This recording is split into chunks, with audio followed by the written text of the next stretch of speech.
얘, 너는 내가 하는 말이 말 같지도 않니? 주말에 애들 데리고 한번 내려오라니까 왜 이렇게 말을 안 들어? 내가 꼭 이렇게 전화해서 싫은 소리를 해야겠니? 어머님, 애들 둘 다 주말에도 학원 다니고 공부하느라 바빠요. 방학하면 내려간다고 했는데 왜 이렇게 닥달을 하세요? 닭달, 혼자 사는 할머니가 손주 보고 싶다고 하는 게 닭달하는 거야? 너가 애들을 쥐잡듯이 잡으니까 공부만 하느라고 놀 시간도 없지. 학원만 보낸다고 부모 역할을 다 하는 것 같냐? 어머님 댁 한번 내려가려면 왔다 갔다 6시간 운전해야 해요. 남편도 힘들게 일하는데 주말에 운전을 그렇게 시키셔야 직성이 풀리시겠어요? 제가 애들 사진도 자주 보내드리고 영상통화도 얼마든지 하실 수 있잖아요. 한참 애들한테 중요한 시기고 애들이 먼저 공부에 집중하고 싶다는데 대체 왜 그러시는 거예요? 아니, 아무리 그래도 그렇지. 너가 친정 근처에서 살고 싶다고 박박 우기는 바람에 내 아들 멀리 데려가 놓고 이제 와서 멀다고 보러 오기 싫다는 게 말이나 되는 소리야? 저희 결혼하고 산 지도 벌써 11년 됐어요. 제가 둘째 낳기 전만 해도 자주 내려갔었잖아요. 애들도 더 이상 할머니 안 찾고 자기 친구들이랑 놀고 싶어 해요. 너가 중간에서 애들한테 내 욕을 하니까 그렇지. 제발 그만 좀 하세요. 애들 학교 방학하면 학원도 방학하니까 그때 데리고 내려갈게요. 너가 문제야. 항상 너가 나를 따돌리고 무시하니까 너는 애들도 똑같은 거지. 결혼 11년 차 10살 아들과 9살 딸아이를 키우고 있는 여자입니다. 남편과 맞벌이를 하면서 살고 있고 정말 모든 면에서 평범한 가정이에요. 시아버님은 제가 결혼도 하기 전에 먼저 돌아가셨고 어머님은 그때도 혼자 살고 계셨습니다. 제가 남편을 뺏어갔다고 생각하고 계시지만 어머님 기억이 잘못되어 있을 뿐 전혀 사실이 아니에요. 저는 지금 사는 이 지역이 제가 태어나고 자란 고향이고 남편은 지방 출신인데 직장 때문에 올라와서 살고 있었습니다. 결혼하면서 자연스럽게 살고 있던 이 동네에 자리를 잡았을 뿐이고 결코 남편이 저 때문에 홀어머니를 버리고 이 동네로 이사를 온 것이 아니에요.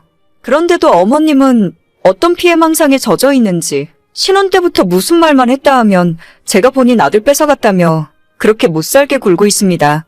차로 3시간 걸리는 거리를 마음처럼 쉽게 왔다 갔다 할 수 있나요? 실제로 애들도 할머니 집에 가자고 하면 다들 안 가면 안 되냐고 한숨부터 쉽니다. 얘네들이 거기 가서 뭐하고 놀겠어요.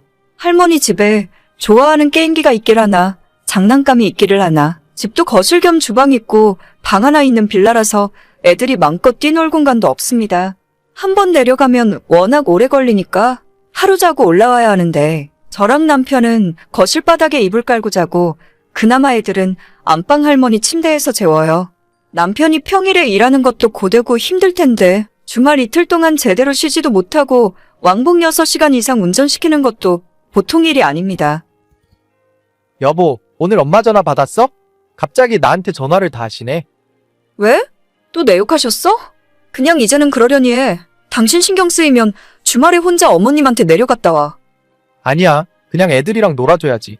평일엔 늦게 퇴근하니까 애들 얼굴도 제대로 못 보는데 당신이 엄마 전화 받느라 고생이네. 그냥 엄마 번호 뜨면 받지 마. 어머님 전화인데 어떻게 또 그래? 그냥 난 괜찮으니까 신경 안 써도 돼. 그래, 아마도 내가 처가 근처에서 사니까 엄마가 더 저러시는 것 같아. 그냥 좀 한가할 때 되면 나 혼자 내려갔다 올게. 그래, 애들도 같이 가면 좋은데 워낙 가기 싫어하니까. 요즘 애들이 어른들보다 더 바쁜 거 알고 계시나요? 아직 초등학생인 아이들인데 둘 다 학원을 엄청나게 다닙니다. 이렇게 이야기하면 제가 아이들에게 공부하라고 강요하는 엄마라고 생각하시겠지만 저희 애들 다니는 학원 중에 공부 관련한 학원은 수학학원 딱 하나밖에 없어요. 그것도 애들이 자기 학교 친구들은 다 다니는데 왜 나는 안 보내주냐고 해서 등록해줬습니다. 그 외에는 축구교실, 태권도 학원, 수영을 다녀요. 둘째는 얼마 전부터 수영 대신 피아노 배우고 싶다고 해서 피아노도 가르치고 있습니다. 절대 부모가 먼저 학원 다니라고 강요하는 시대가 아니라 아이들이 학교 친구들이랑 학원 정보를 교류하고 본인이 배우고 싶은 것을 스스로 선택하더라고요.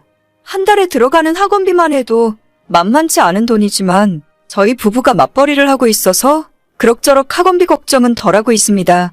저희 결혼할 때 혼자 사시는 시어머니한테 손을 벌릴 수가 없어서 시댁에서는 땡전 한 푼 받은 것이 없네요.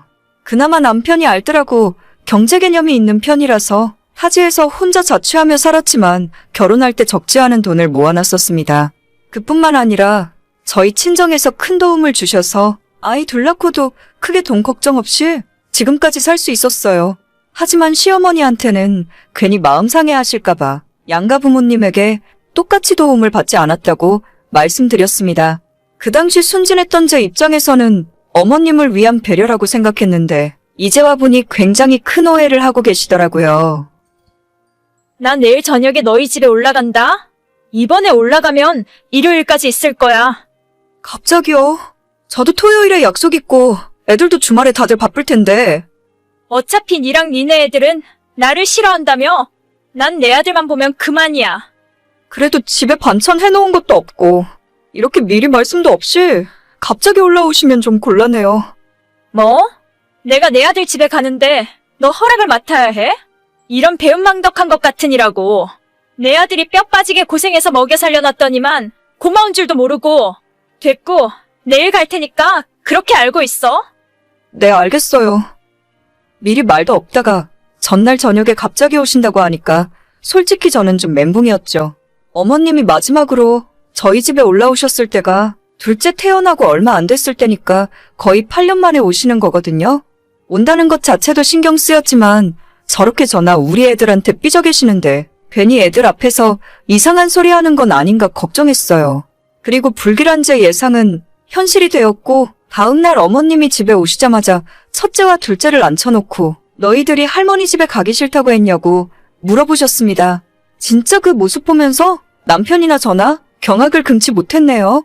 저희가 말려도 아무 소용 없었고 애들한테 할머니가 싫으냐고 그럼 앞으로 할머니 안 보고 살 거냐고 막 화를 내시는 겁니다.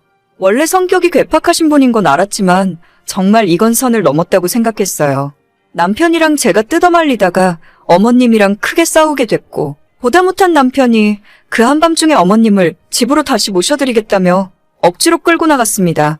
애들 앞에서 못 볼 꼴을 보여주게 되어서 너무 미안하고 속에서 화도 치밀어 오르더라고요.